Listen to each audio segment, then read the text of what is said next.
Hello everyone and welcome to CodeCast by STL Tech Talk, where we'll be giving you the content you want and need: instructional, informative, unique, and insightful commentary on programming, code, and technologies. From robots to roadhouses, my name is JJ Hammond, and I am joined tonight by two coding experts. This is not necessarily tonight, but I usually say that. This is actually during the day. It's a little bit different than what we normally do. Up first, our guest. He's huge guest. He is a programmer, teacher, speaker. He works in open source, ASP.NET, and the Azure Cloud for Microsoft out of his home office in Portland, Oregon. He is a web developer who has been blogging at Hanselman.com for over a decade. He's written a number of books and spoken in person to almost 500,000 developers worldwide. He blogs about technology, culture, gadgets, diversity, code, and the web. He has 3 podcasts and a YouTube channel. Also has been an adjunct professor at OIT teaching C# and web services. Created. Our guest, he's huge guest. Why? He is a programmer, teacher. Okay. Anyways, I have no idea why that happened. So, he enjoys studying the Aramaic, Zulu, whatever the case may be is. I think I know exactly what the problem is. Let me go ahead and shut this down. Close tabs. Okay.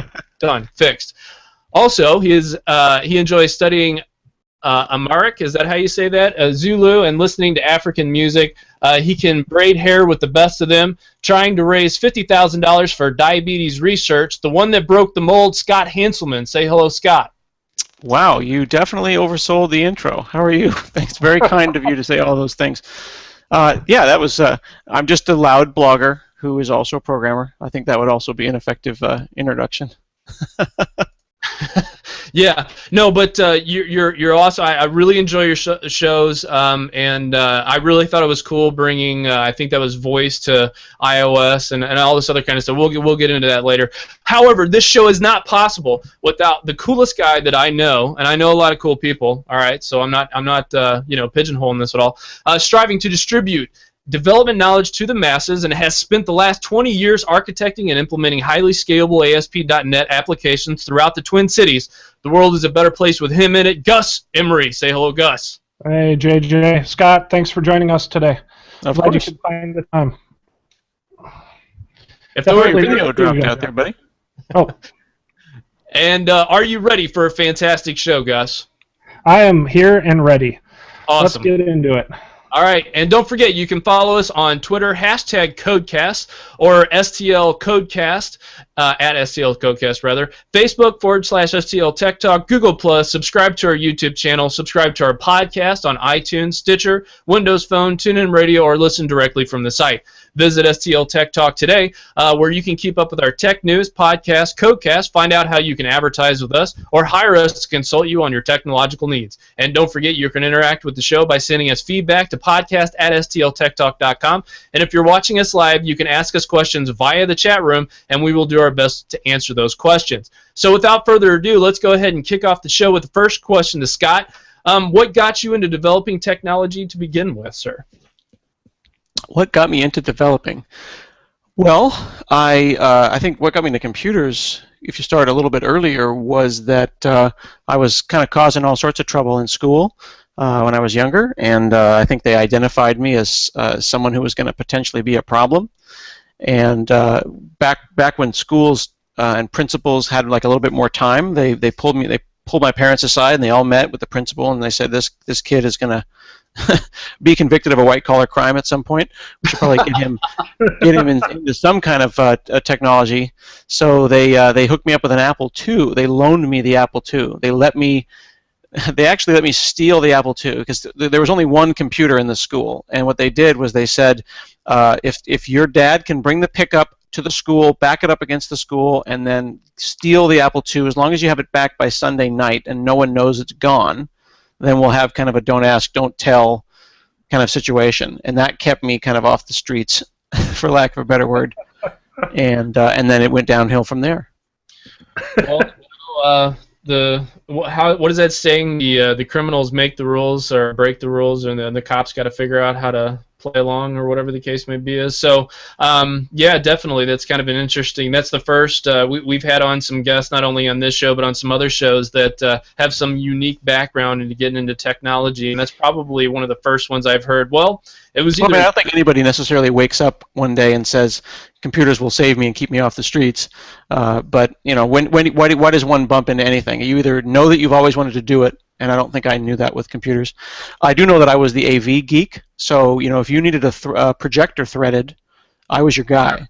Sure. If there was a slideshow, if you needed to load the slide projector top thing, I was the guy. So AV geeks sometimes turn into computer people. Also, anyone who takes apart a toaster recreationally as a child will probably end up being an engineer. Toaster, radio, CB, TV. Greatest thing I'd ever seen in my entire life, in my young life. I was like 9, and I was at Goodwill. Goodwill, it's like a thrift shop, was the clock radio telephone. I was obsessed with the clock radio telephone. It's a clock and a radio and a telephone. I had previously had 3 things. Now I have 1. I mean, it was the iPhone of like 1982, and I couldn't believe the Swiss Army knife. I love it. Multifunction devices. So I begged and begged and begged for this clock radio telephone, and I took it apart and figured it all out. And at that point, I figured I would probably be taking things apart, putting them back together again for a living. Nice. Yeah. Nice. Cool. Definitely. So go ahead, JJ. No. Go ahead, sir. Oh, I was going to say, speaking of taking things apart, so we can see lots of things in your background. I see robots, arcade games. I'm guessing you're still doing this? Oh, this is just a backdrop. It's just photoshopped in. This is. Okay. Yeah. Well, so in the corner here, hang on a second.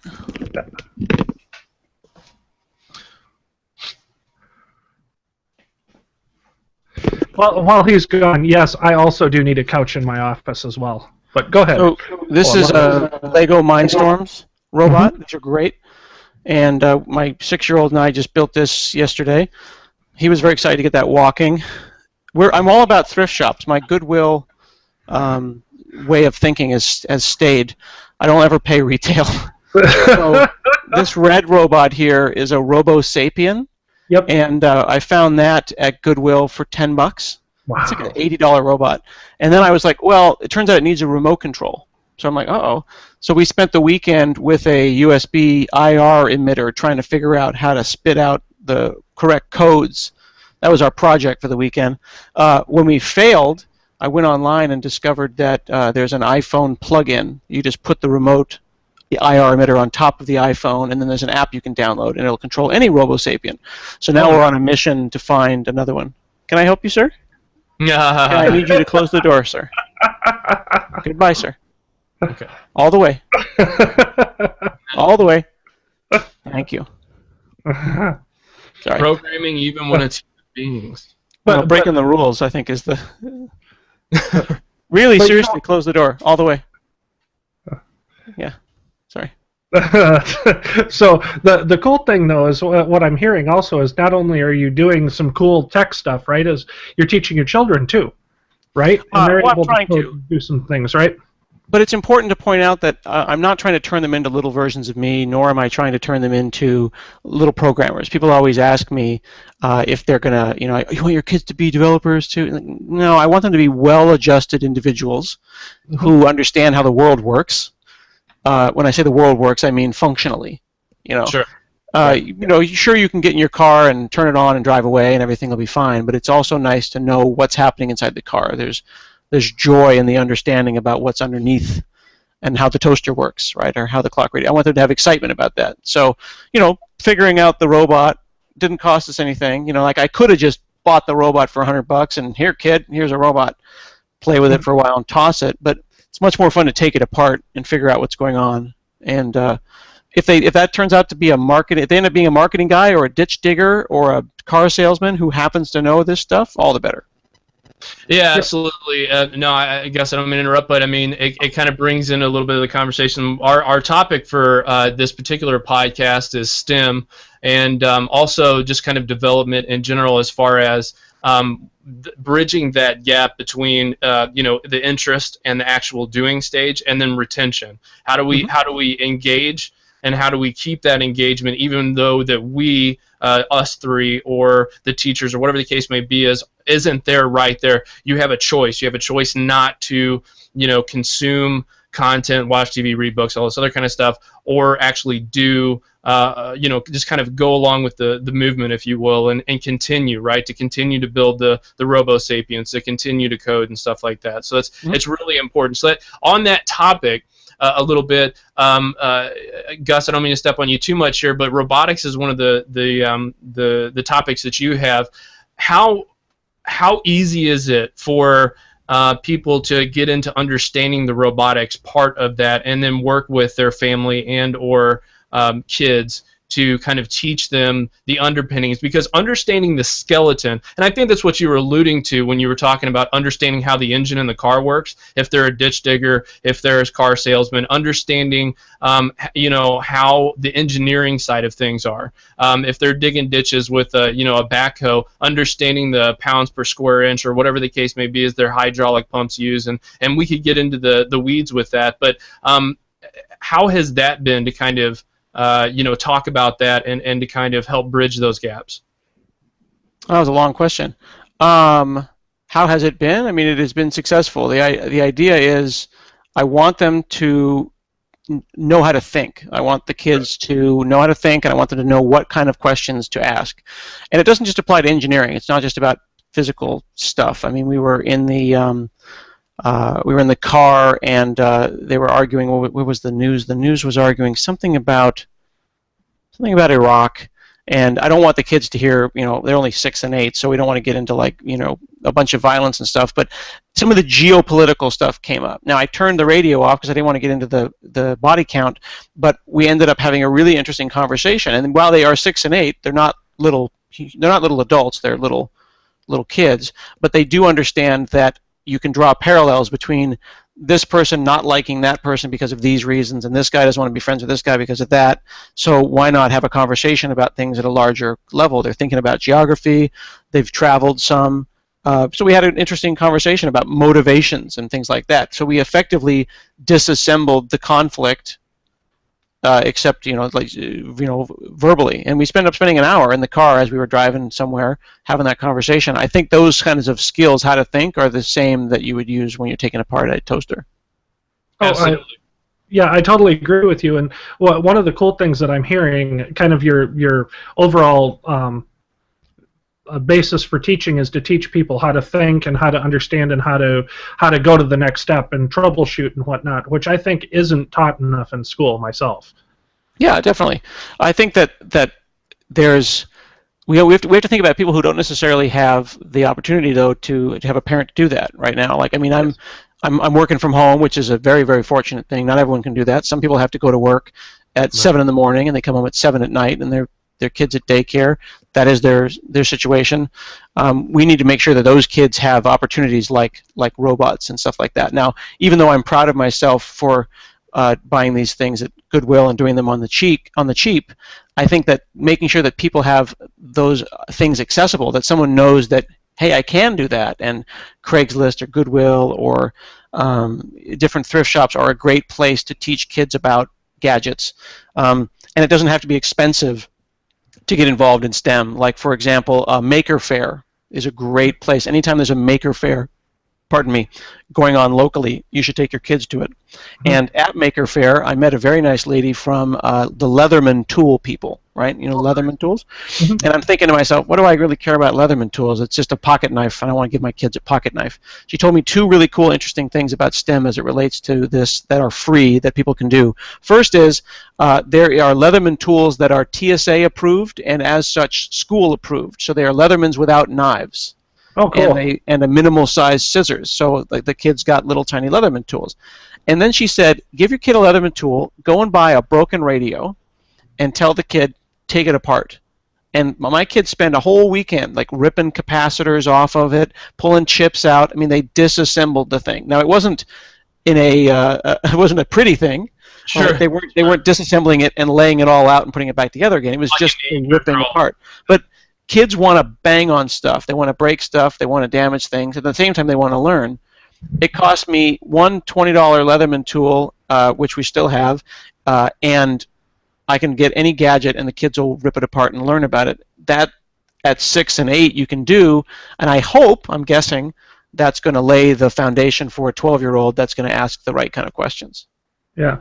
See, there's a lot of my friends that are, have homes, cars, etc., who are, and as you said, it's one of those things about being, knowing about the car and how it functions. They can't change their own oil, don't know what a spark plug does. The car either starts or doesn't. And I'm of the opinion that I have always wanted to know as much as I could about everything that I touch, kind of a jack of all trades type person, right? Sure. Now, granted, you don't become the best person in one genre, but if you're able to go across genres, like understand servers, understand networks, understand bandwidth, understand how the program works, technically you're a better developer for that. Right? I think that being a full stack person is what you're saying, right? Yep, exactly. Yeah, exactly. And so that's the way that I've kind of tried to teach my kids. My kids are significantly older than yours, but and I think they're more well-rounded, and especially in the discussion realm where they'll hear a news story and we'll have a good discussion about what happened in Uganda or what happened in Iraq or what happened in Afghanistan yesterday, minus the body counts and violence and whatnot, but the world issues that are actually out there, I think they understand them more. I really do. So, definitely. So something that I wanted to talk to you about, Scott, was the overall view, right? This you've been able to see, you've been coding and developing and, into the web. And in fact, I believe on your About page, you talked about how you didn't make money in Web 0.0. But essentially, you understood that and have watched things change over time. In teaching, you have to understand the skeleton. You have to understand the base foundation first. So having seen the technological revolution over the in the tech world over the last few years or whatever, what has it been like for you to watch that transition, to watch things come and go and fads come and go and different stuff like that, and then be repurposed or rebranded? And what kind of so that's one part of the question. The second part is what would you say you've gained from watching those things happen? So I'm not sure if you're saying, Scott, you're super old and have seen a lot of stuff happen. You say no, that's me, Scott. That's Gus. That's what I think was implied, was that you're super old. Give us the benefit of the last 40 years. What have you noticed?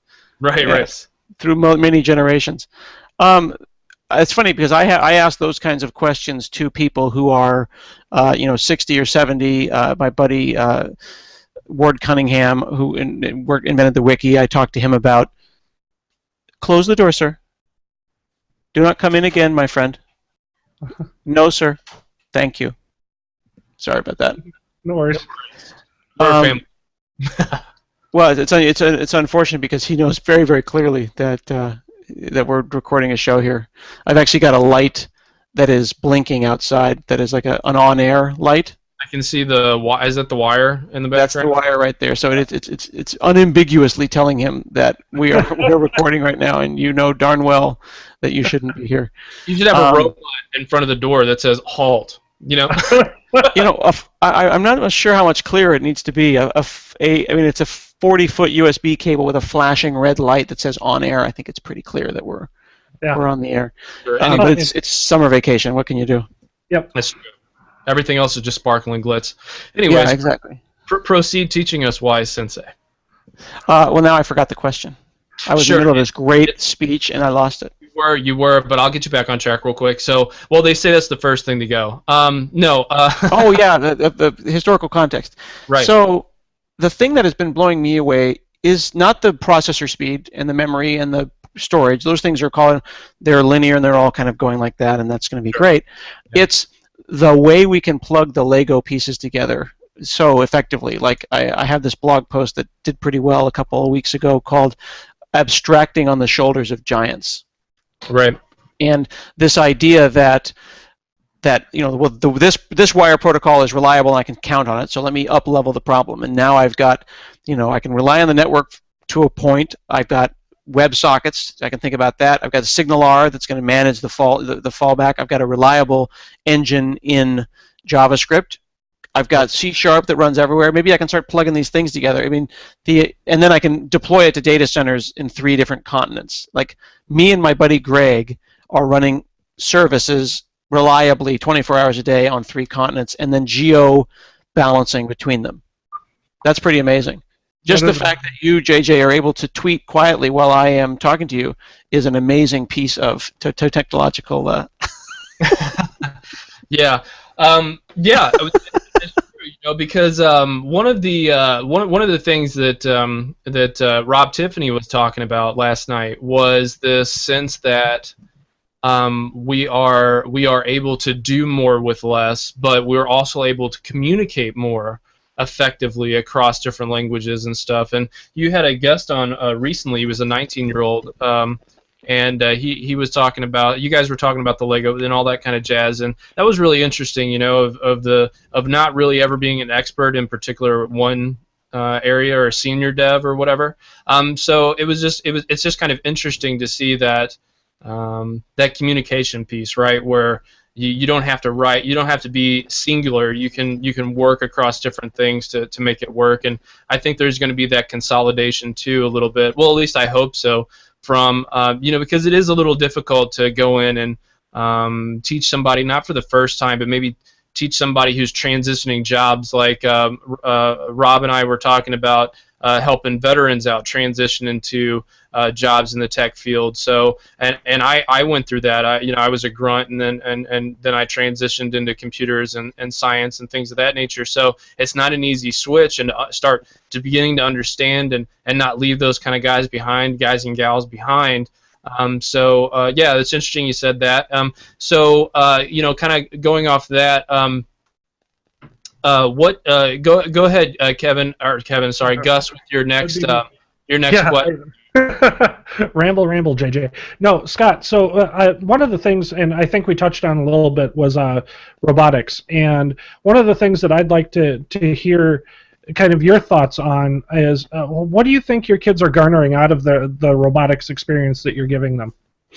I don't know. I think that they are hopefully learning that they can modify their world, right? I mean, the whole point is that I can say something, make it so, and then look and see what I did to make it happen, right? That's any creative pursuit. Even if it wasn't robotics, let's say that it was art or drawing a painting. It's the ability to create something and then look at it and say, I did that, and I understand exactly what happened from when I started with a blank canvas to some piece of success. The 6-year-old wants to make a robot that will go to the fridge and get lemonade, pour the lemonade, and then bring it to him, right? It's probably never going to happen, right? I think even a commercial robot, there's very few that could pull that off and run in a home. Mm-hmm. But he's going to spend a year doing that, a little bit at a time. He's going to learn something at every point. So then he's going to learn that it's about the journey, and hopefully start having little mini projects that run off of that, where he's like, oh, I can't get it to do that, but maybe I can get it to do this, and learn about the process. Gus and I were just talking about the journey before the show. That's creepy weird. Yep. So in all of your talks, I know you go around the world talking, and that's almost your second and third job, not to mention everything else that you do on a daily basis. It's kind of a side gig. Yeah, so I've got the same one. I just am not anywhere close to your caliber. But when you're out there, what do you see as some of the niches that are needed for the next few technological rounds in our, let's say, our world, our development world? Are you saying what should people learn? Yeah, what should people strive for? I mean, are there certain niches that you see kind of garnering more employees right now, or needing more developers, things like that?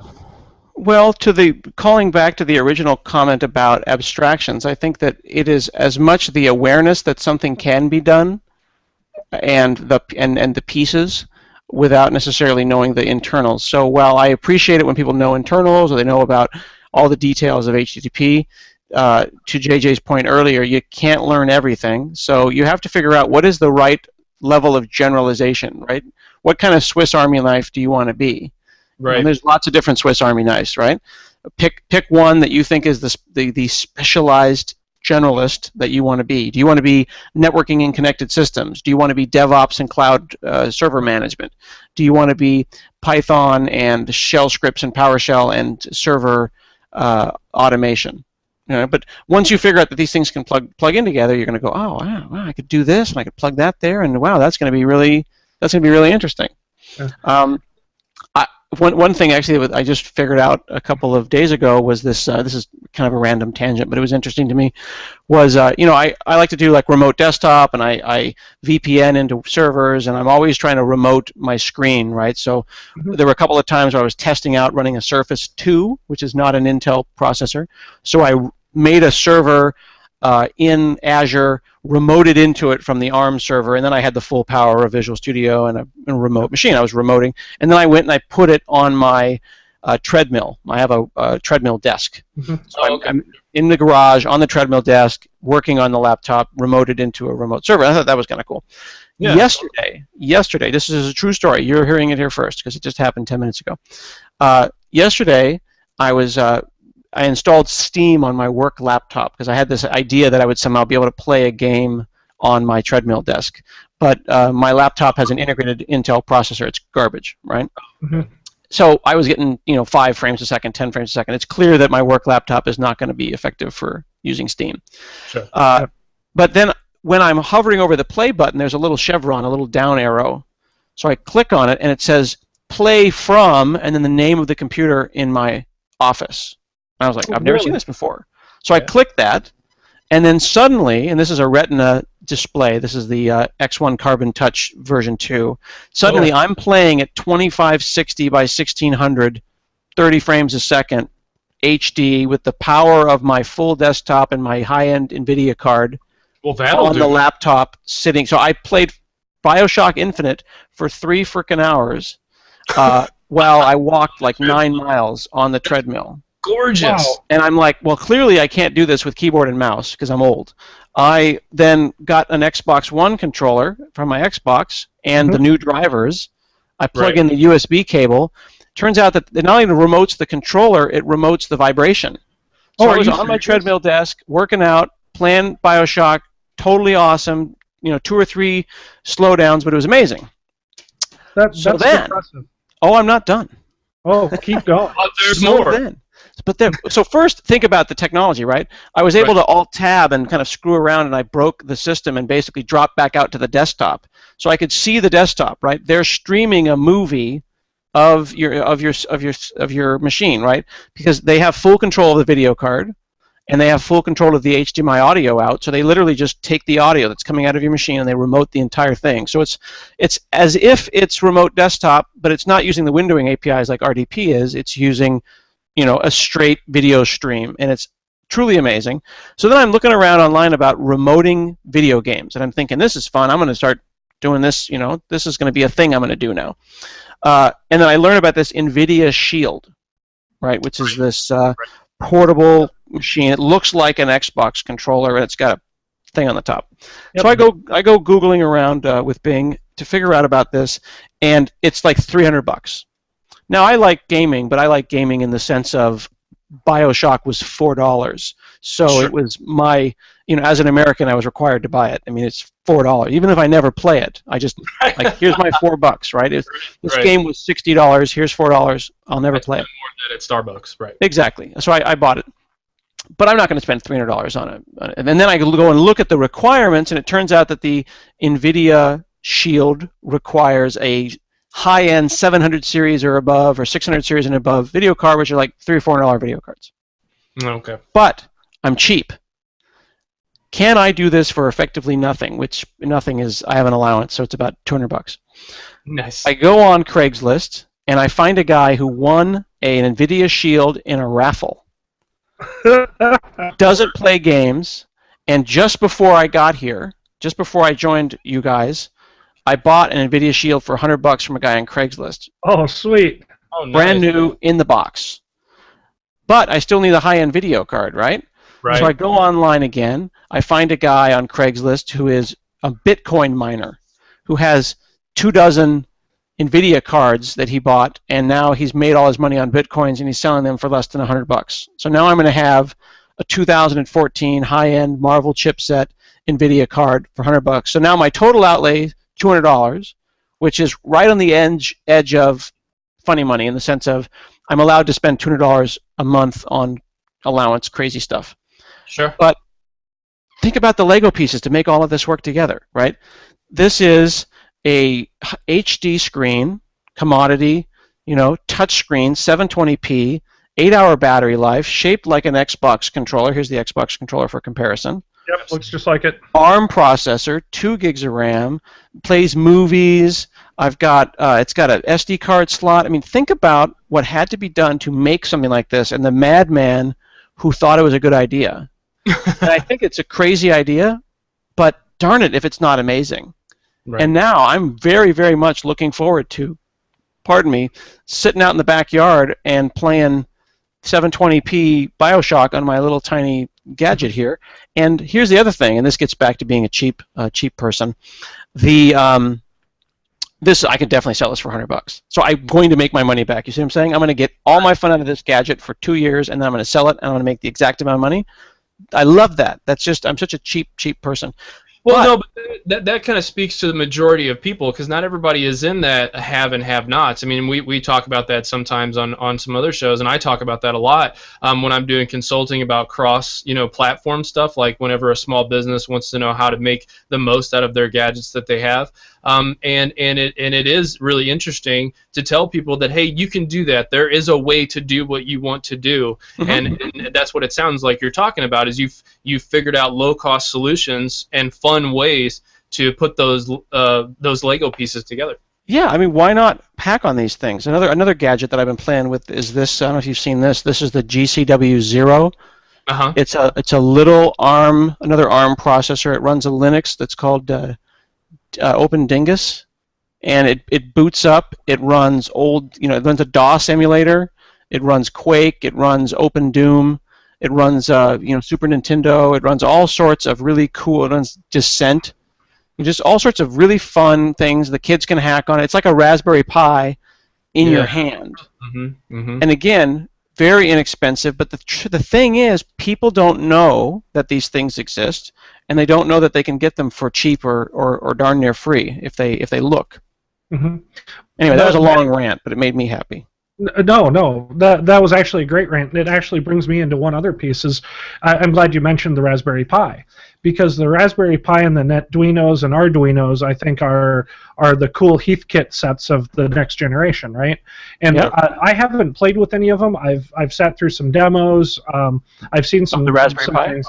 Yeah, Raspberry Pi and the Netduino, actually. There's a guy that does the Midwest tour and shows some Arduino stuff, and he's actually making, I believe it was like a beer alarm for, because he brews beer and he wants to make sure that certain things are correct in all of his as he's aging his beer. But that being said, that's another way to go out and maybe pick stuff up on Craigslist or Amazon. And what's in Raspberry Pi? $35 ish, somewhere in that range. $40 delivered. Yeah, $35. But there's other parts that you're going to need. Yeah, exactly. But at least it's the basis to start to look and see what you need to do something else, right? Yeah, exactly. I personally, I've been wanting to pick one of those up, and unfortunately, I don't have the time to do it, but I want to, and I think I probably will in the next 6 months and try to make something cool and publish it, and let other people know how easy it is to do some of this stuff. And it's fun. They're super fun. They're super fun just to plug in. Like if you take a Raspberry Pi, an old cell phone power adapter, an HDMI out, and then install RasBMC, which is the Raspberry Pi version of the XBMC Media Center, you instantly have an AirPlay server. So if you have an iPhone or an iPad, you can then throw your video up to the Raspberry Pi, and they have a software open source implementation of an AirPlay server. That's another example of how you can plug these things together. I just learned, before I called you guys, that with the Shield, I can plug in the HDMI out to my television, and then stream from my computer in my den into the TV, and then play my game with keyboard and mouse. I can Bluetooth keyboard and mouse, so this then becomes a proxy for, oops, it just turned on. This becomes a proxy for my machine. So this is another console that we can play. That's impressive. Yeah. So is that then connected Wi-Fi to your network, right? And then would have to sync up with the machine running the high-end video card, and then it streams it like a YouTube video per se. But even better, and this is where I think technology is going. If you look at this right here, and I wonder if Xbox will do this. It's a thing called Nvidia Grid. Okay. Yep. Okay. I see it. They have servers in the cloud that are now going to boot up this game that is not on this computer. Okay. Ooh. Yeah, think about this for a second. What if the cloud is so powerful that it could play your games, and then what are they going to send me, do you think? They're going to send me the video of the game, but can they do it in a fast enough way? I don't know. Let's find out. Your game is starting. So this is a beta that's included with this thing. Here it is, and I hit OK. And let me turn the volume up. So I'm turning up the volume here. The thing's speakers are ridiculous. Oh, that's cool. Look at that. Yeah. So I can actually play this game that I don't own. I'm renting it. So now you've got kind of a Netflix or a GameFly situation. Yep. But again, they didn't have to pay for the codec, right? They didn't have to design the codec. I'm sure they had their own existing codec. Look at that. It totally works. Wow. That's impressive. Well, what a great idea, though, right? And built on Android, which they didn't have to pay for. Right. You know, some licensing perhaps. Built on a codec they didn't have to pay for. Built with commodity parts, but it's the genius of who's the genius that snapped these Lego pieces together? Yeah, and I think that's the level at which the new kids are going to be developing their new whatever the next big thing is. I like the way that you're going with this, because we're talking about a person that's actually thinking outside of the box, kind of taking risks, and going, hey, what if, right? Instead of how do I, it's what if. Who cares about how do I? It's the what if that starts it. Yeah. Then you go to the how do I, or hey, has somebody done this? Piece. When I started playing with this, the first thing I noticed was that the controller feels great, but the screen's too small. What if I had a Google Glass that was beaming the picture on the back of my eye, not showing it in front of me? Blow that thing full high HD res against the back of the Retina. You know, why not? Right? Oculus Rift. Someone's going to go blind, but it'll be worth it. It'll be worth it in the beginning, or in the end, not in the beginning. Or maybe it won't be worth it. It'll be tragic, but still. Right. That's the kind of stuff. But I mean, can you imagine if I told you 3 years ago that we were going to have an array of machines running the game for you, and then sending you the picture, and it would be acceptable lag? Right. That's crazy. Right. And that kind of brings me to something. So with the development and release of kind of some open sourcing from Microsoft and that, do you see the fact that you were able to show us all of what you had shown us based off of open source software and plugins and that are free? Do you see free being a great way to continue to help the younger developers in the developing worlds understand and connect these devices, or do you think that it's not good to have too many so much openness that probably there's some exploits that we're not thinking of? Well, I don't think there's a problem with too much openness. I think that there's a constant bit of tension growing between what we feel is commodity and what isn't. For example, SignalR, the communication framework that I use with my little startup app that lets me go to talk to two machines on two different networks, go through NATs, through network address traversal.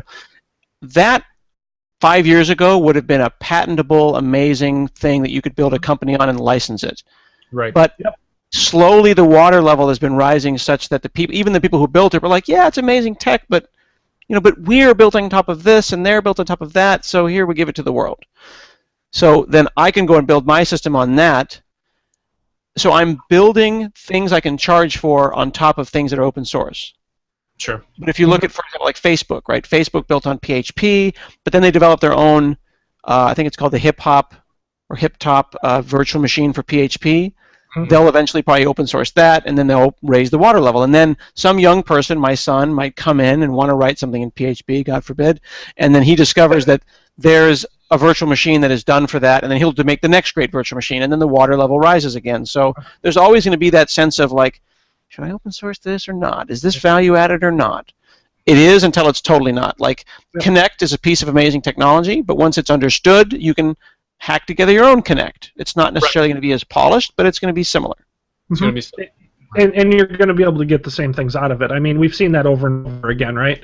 I mean, in the past, even the 20 years that I've been in tech, we've seen the rise and fall of mainframes or, distributed computing. We've seen the rise and fall of three-tier computing. We've seen the rise and fall of the web. Well, I shouldn't say the fall, but in the first generation or first iteration, right?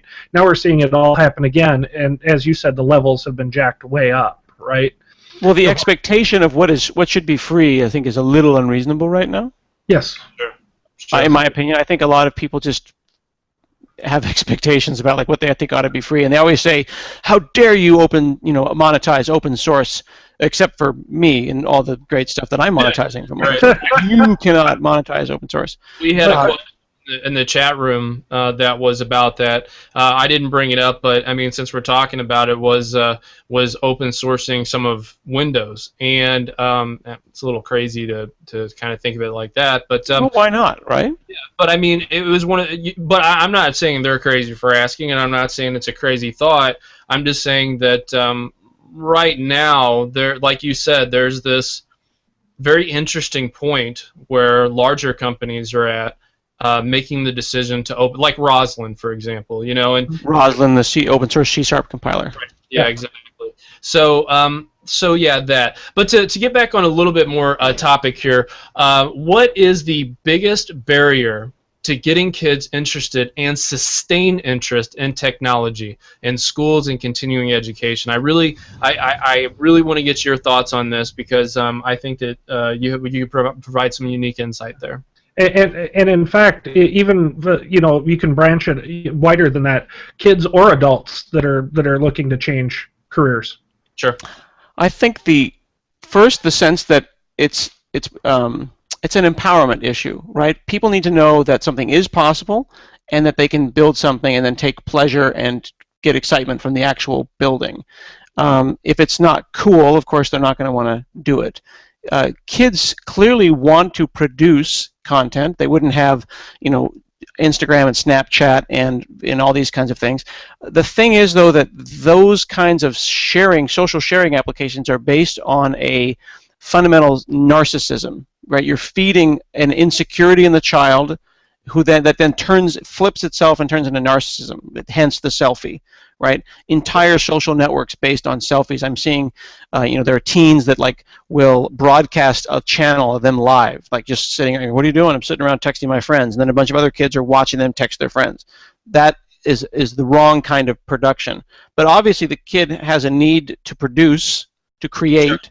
Sure. It's just that I believe that we are enabling them to produce and create the wrong stuff. But they want to make creative content. Channeling that energy and that insecurity into making something more useful, more physical, and then feeding that with positive interactions of like, man, I really like the work that you put here. This is great. You clearly worked hard on this. I think that too many of us spent the 80s and 90s with where kids were being told what a unique snowflake they are and how special they are, and ultimately they aren't special, right? If you're one in a million, there's probably 5,000 people just like you. I think what kids should be praised on is not who they are, but how hard they work and how things that they have overcome. And you should tell your kids, "Oh, I really see your hard work here. Great job on that. Good job working on that." As opposed to them accomplishing something and then saying, "Oh, you're so special. You're so special." So to your question, how can we make kids know that these are possible? How can we let teachers know that these things are possible? It's about accessibility, right? That's why I always work. Towards letting people, parents, teachers know that the software is available, the hardware is inexpensive and available, and the accomplishments that you can have are just life-changing. Oh, I totally agree with you. One of the things that I wanted to mention is it's kind of funny that you said the 80s and 90s because those people are popping into the job market right now, and they're nicknamed the millennials, right? And I believe you had a funny video at the beginning of Build Talk that I heard about, where it was about millennials and how you have to treat them in business. Oh yeah, there's a Funny or Die video or a college humor video about dealing with millennials, and praising them in all things that they do. I'm going to have to get the link to that because we might have to put that on the show notes because I've seen that there is some of that, and I do agree with that. And I do think that, having a more, overcome, obstacle-based, what did you accomplish, the situation around kids will probably lead to better adults in the future and more harder workers anyway, and better thinkers in the long run, or at least I hope. Okay, so this ties into what I really want to know from you is what are your thoughts, Scott, about outsourcing tech/programming jobs to like Kenyans, those who live in India, in Asia, different places like that, for pennies on the dollar of kind of jobs that could be done. Not necessarily all of them, but could be done in the United States. Do you think that's fair to pay them the lower wage for just as much work? I mean, a couple of years ago, I want to say 2 or 3 years ago, there was a guy that worked at Verizon or something like that he was getting paid $350,000 a year or whatever, and he was outsourcing all of his work, and they caught him. His executives caught him doing that because he was just paying them $5,000 or $6,000 and then getting credit for all their work. What's your thoughts on that in a global world where our kids are growing up and where the workforce is growing up here in America, where we're competing on a global stage against the competition who aren't necessarily? So that's kind of a two-part question. I know that's kind of an overtly political question as well. You're saying you're kind of loading it. Is it fair? Is it reasonable? I mean, certainly it's reasonable for anyone who wants to work, and there's no reason that Indians and Kenyans and Chinese shouldn't be able to work as well. I think just as I would expect to make more money if I moved to New York or San Francisco, because the cost of living, I would expect to make less money if I moved to India. The average senior software engineer in India makes about 500,000 rupees a year, which is something like $10,000 or $15,000 a year, which can be a very reasonable living wage there, but it isn't necessarily going to enable them to fly to the States and buy a house in downtown St. Louis. Nope. The point is that I want them to be able to be successful and healthy. So if I can live in Thailand or in New Zealand or China or Russia or whatever and have clean water and a healthy environment and a great place for my kids to have education, the amount of money I make is not significant. And good healthcare, not to... And healthcare. But my point is that, $80,000 a year is a great wage in the States. It would make you a king in India.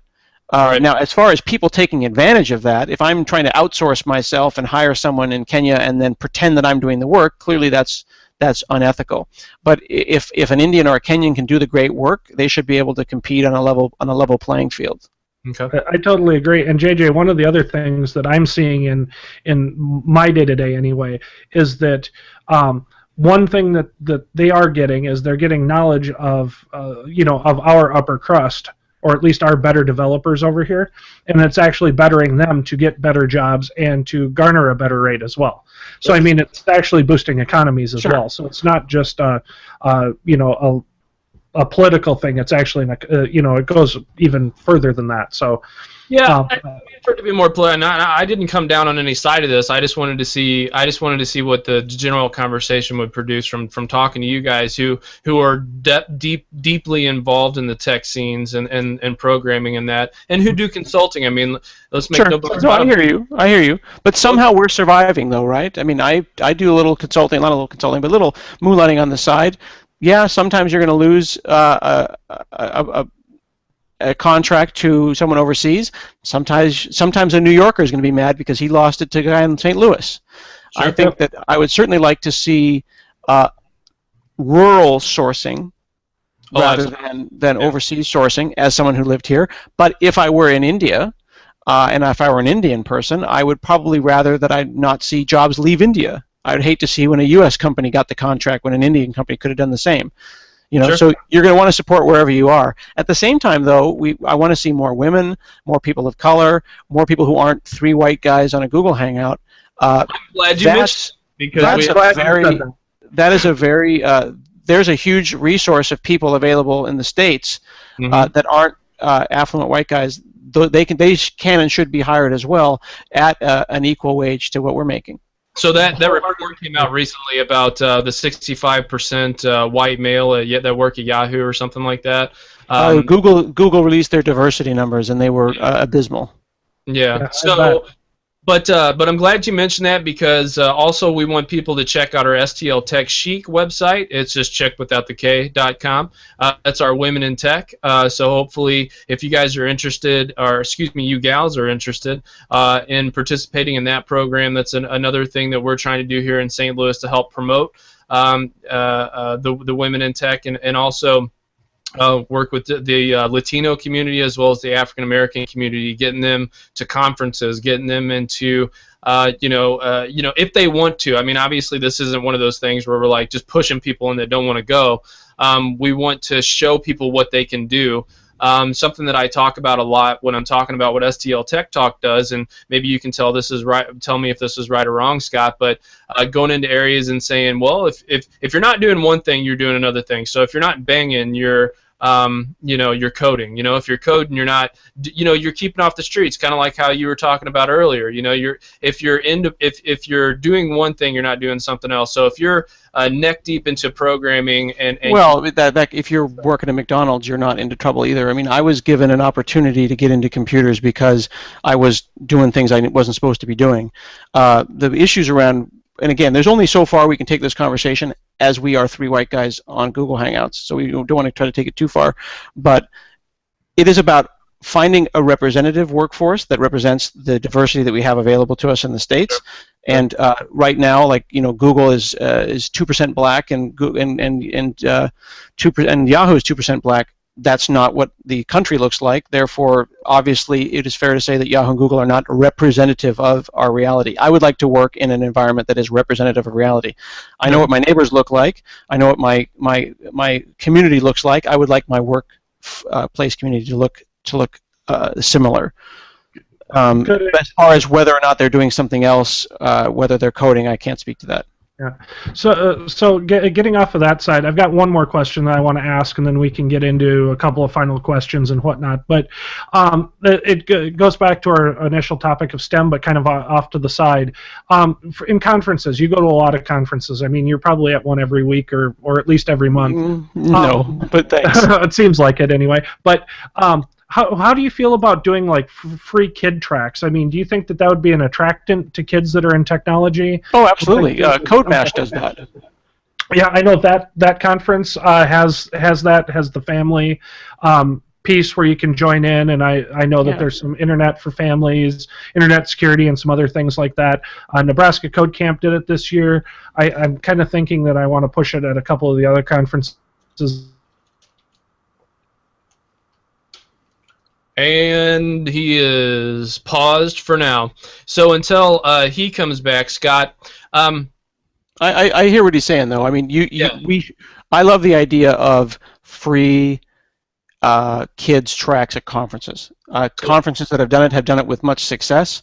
But that's one thing. That's just conferences. People should be volunteering at their community schools, at their public schools. I volunteer at both. I also go to the local community college and give presentations on exploring engineering.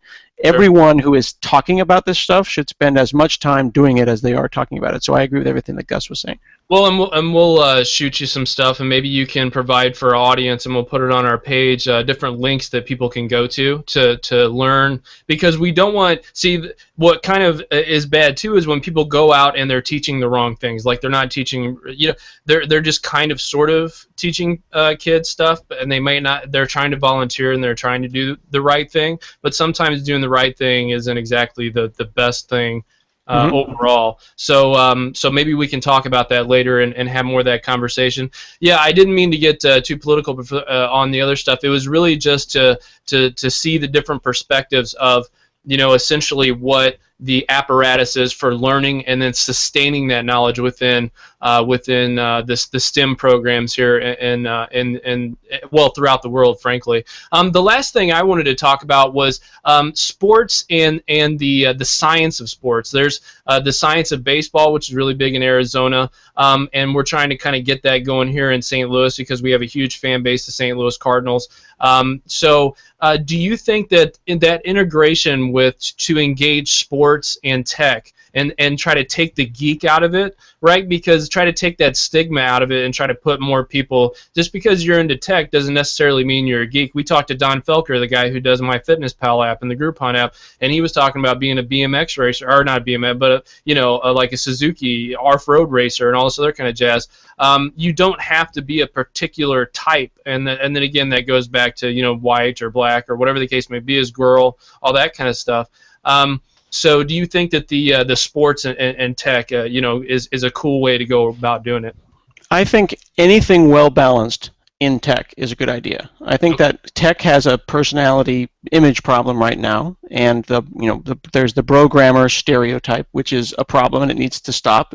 There are people in tech acting inappropriately at conferences and unprofessionally, so we have a professionalism problem. There is the nerd stereotype, which has been perpetuated since Revenge of the Nerds, which is unacceptable and unfortunate. Anything at all that brings balance to tech, I was going to say the Force, is a good idea, but it's got to come from both ways, though. Okay, so people in tech need to start acting right, and people in tech are very defensive. If you tell people in tech you're not acting right, that's that. And then getting more people in the world who are less that stereotype of just a nerd, right? Coming together, kind of digging through that tunnel. That mountain with the tunnel and then meeting in the middle. So I think it's a multi-pronged approach, but yes, getting more people who are well-adjusted is a good idea, and then well-adjusting the people that we have. So do you think conferences and doing what we're doing right now, podcasts, conferences, outreach programs to say, here's what this can look like instead of what it looks like right now? That is certainly a way, yes. What would be another way, you think? Well, there's lots of different ways. There's outreach. There's programs like Black Girls Code or like Latinos in Tech. There's South by Southwest. There are free meetups. There's nerd dinners. There's code camps. There's putting on hackathons at colleges. There's taking hackathons to non-technical organizations, like going to an arts school. What if you took a bunch of technologists and paired them up with a bunch of artists that weren't coders, and then did something with that? What if you took a coding camp and give it to a senior center to see if a senior, maybe you're going to find an expert who didn't know they were an expert their whole life. This 70-year-old woman's brain was wired for software, and she didn't know it, but then she had the opportunity, and that's it, because it is really an issue of opportunity. When there is a lack of diversity of thought in technology, it is because the opportunity was never given. That opportunity that I had at age 12 when they gave me that Apple II to use was not given to Scott in an alternate universe who was from a different place or who grew up in a different situation. And that Scott, who knows what he's doing, but he's not talking to you. Right. So you watched the Jet Li, The One, huh? So you saw that? No. No, I don't know that reference. Okay, well, you should check it out. It's really good. So to wrap this up, do you have any announcements that you would want people to know about that's coming up in the future for Scott, or just stuff that you want people to know about? Announcements, no, but I would just encourage people who haven't seen me before to go to hanselman.com. You can click on podcasts. I've got 4. You can check them out. You can also go to hanselman.com/speaking to see where I'm going to be speaking soon. And then one plug would be to check out My Echo app, myechoapp.com. That's my iOS app for Windows users. So if you're a Windows user with an iPhone, I think you get a kick out of that. Awesome. So that's My Echo app done. We'll make sure that we put that up. Let's see, My Echo app. All right. The thing that I wanted to talk about too was I'm going to a WordPress user group meeting tonight. I'm also trying to involve myself with the diverse group that we have. Like I said, we have Latino members and women and different stuff like that. So there's a bunch of different groups that are going to be meeting up that we're going to go to. Strange Loop Conference, Startup Voodoo Conference. Gus is going to be at CodeStock July 11th and 12th. that conference August 13th, or excuse me, August 11th and 13th, and Dev Connections September 11th through the 15th.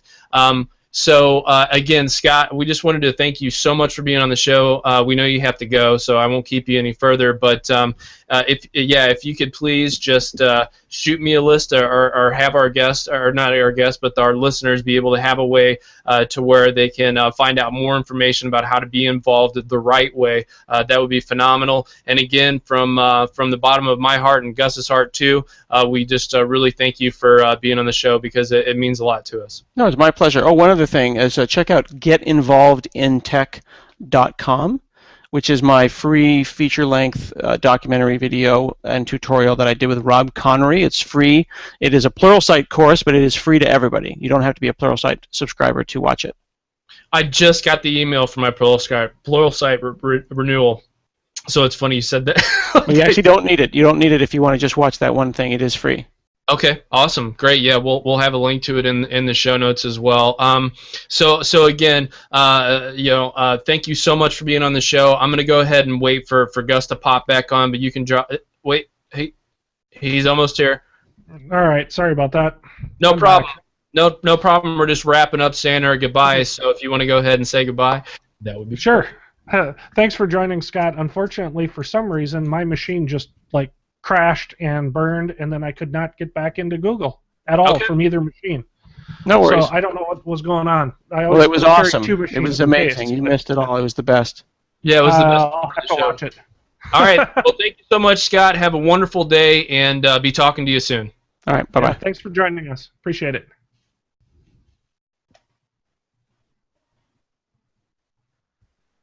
Are you still alive there, Gus? Yeah, I show live. Okay. No. We're still live.